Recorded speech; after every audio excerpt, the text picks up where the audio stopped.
Alors, imaginez un peu. Des maisons qui seraient construites comme des sortes de ponts suspendus. Des maisons qui s'élèvent sur 3, parfois 4 étages, en plein cœur de la Bretagne. Eh bien, c'est le spectacle architectural absolument unique qu'on va explorer aujourd'hui à Morlaix. Des demeures qui, vous allez le voir, racontent une histoire vraiment fascinante de richesse, de commerce et de pouvoir. Nous voilà à l'intérieur d'une de ces fameuses maisons à Pont d'Alès. Et là, ce qui frappe tout de suite, c'est que le regard est tapé vers le haut. Cet escalier en colimaçon, ces galeries de bois, on a l'impression qu'elles flottent dans les airs.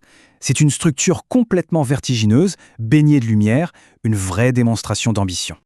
Du coup, la question qu'on se pose immédiatement, c'est « mais pourquoi ? Pourquoi est-ce qu'on construirait une maison entière autour d'un vide, d'un puits de lumière ?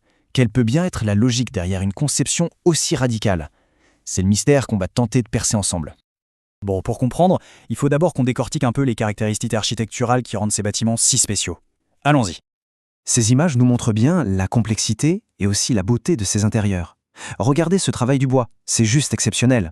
Et il faut bien comprendre que ces galeries, cet escalier, ce ne sont pas seulement des passages. Non, ce sont de véritables scènes, des plateformes qui créent une impression d'espace vertigineux et qui permettent à la fois de voir et d'être vus. Là, avec cette illustration en coupe, on comprend tout de suite le concept.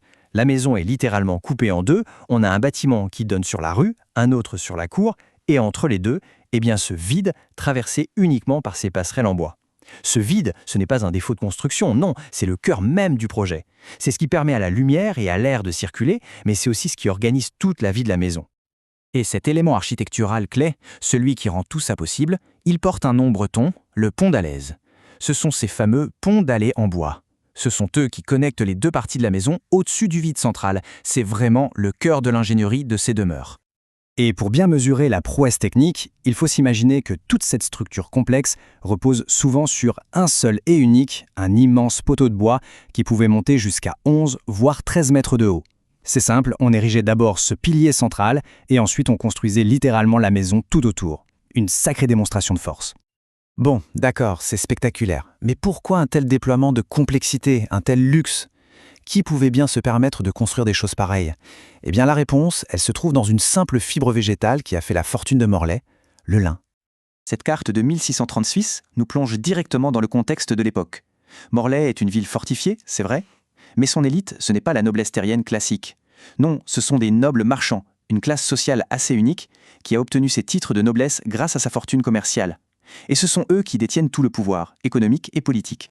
Et leur richesse, elle venait d'où ? Du commerce international des toiles de lin. C'était le véritable or blanc de la Bretagne, exporté partout en Europe, vers l'Angleterre, l'Espagne, le Portugal. Ce commerce a généré des fortunes absolument colossales. Et forcément, ces fortunes, il fallait les montrer. Et c'est précisément là que toutes les pièces de notre puzzle architectural s'assemblent. Ces maisons n'étaient pas que des lieux de vie, c'étaient des véritables outils de commerce, des machines à faire des affaires. En fait, la conception de la maison était parfaitement pensée pour le business. Le rez-de-chaussée, c'était un grand espace ouvert sur la rue pour le négoce.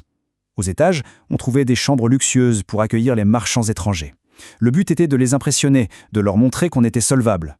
L'architecture était donc une arme commerciale, un argument de vente à elle toute seule.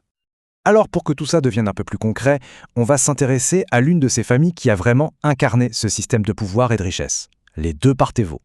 La famille de Vincent de Parthévaux, par exemple, possédait l'une de ces impressionnantes maisons sur le quai de Tréguier, vraiment dans le cœur battant de la ville commerciale. Ils sont l'exemple parfait de ces dynasties de nobles marchands de lin qui régnaient sur la cité. Mais attention, le pouvoir des Parthévaux ne reposait pas uniquement sur leur propre fortune. Non, il faisait partie d'un réseau complexe et très puissant de familles qui, ensemble, contrôlaient toute la ville. Ce tableau, il est très parlant pour visualiser ce réseau. On voit bien que les deux Parthévaux sont liés par mariage à leurs voisins, les deux Tournemouches, mais aussi à d'autres familles clés, que ce soit des marchands ou des officiers de justice. À cette époque, le mariage, ce n'était pas une affaire de cœur, c'était un outil stratégique, un moyen de fusionner les fortunes et de consolider le pouvoir. Et d'ailleurs, cette citation résume la situation à la perfection. On parle d'une solidarité entre ces grandes familles. En gros, elles formaient un clan très soudé qui menait de grandes initiatives commerciales et qui, de fait, contrôlait la ville de Morlaix. Leur pouvoir collectif était immense et leur maison, eh bien, c'en était la vitrine éclatante. Au final, on comprend que ces maisons étaient bien plus que des simples habitations. C'était des véritables théâtres de commerce, des symboles de statut social et les quartiers généraux de dynasties familiales. Chaque poteau, chaque galerie, chaque sculpture racontait une histoire d'ambition et de réussite. Et tout ça nous amène à une question finale. Et si l'architecture, au-delà de sa fonction pratique, était en fait toujours le reflet le plus fidèle des ambitions, des valeurs et des structures de pouvoir d'une société? Les maisons de Morlaix, en tout cas, en sont une preuve absolument éclatante.